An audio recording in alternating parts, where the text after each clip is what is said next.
ধর্মের ভিত্তিতে আমাদের পরিচয় না, অন্য কোনো কিছু। আমাদের মূল পরিচয় হচ্ছে বাংলাদেশী আমরা।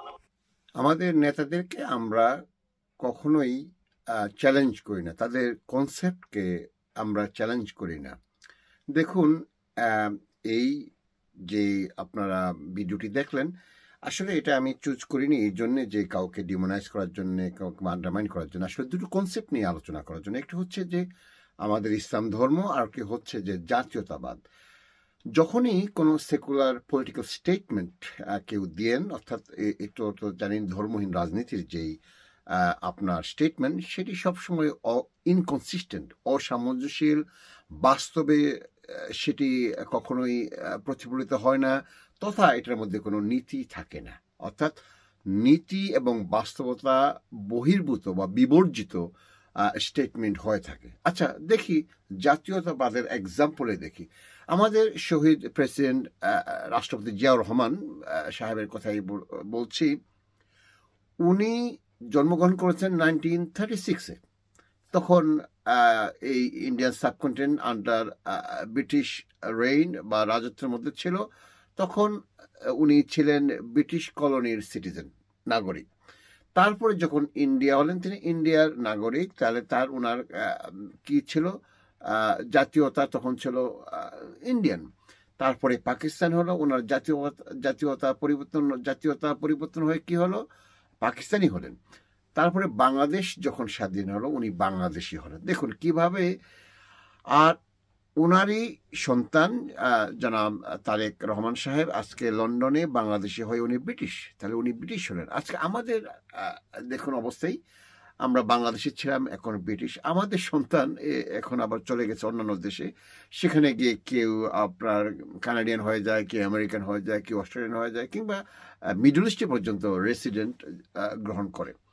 তো এই যে এটা পরিবর্তনশীল জাতীয়তাবাদকে একটি ধর্মের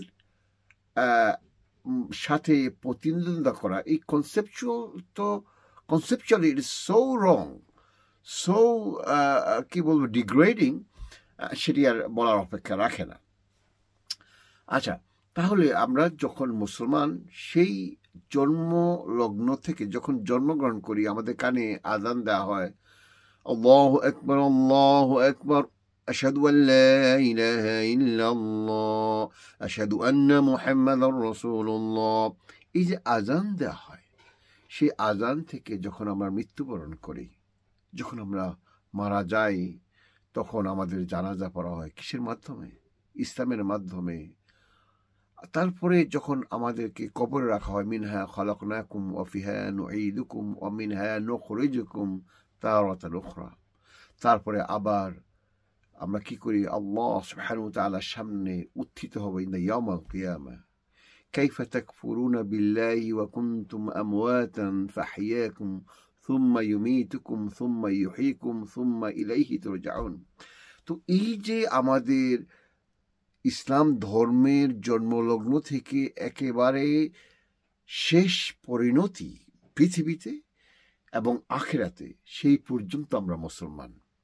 এই পরিচয় সাথে অন্য কোনো পরিচয়ের সমান্তরালে আনা, এটি কত বড় ধরনের, কোন শব্দ আমি ব্যবহার করব, যে চিন্তাহীনতার একটি বক্তব্য।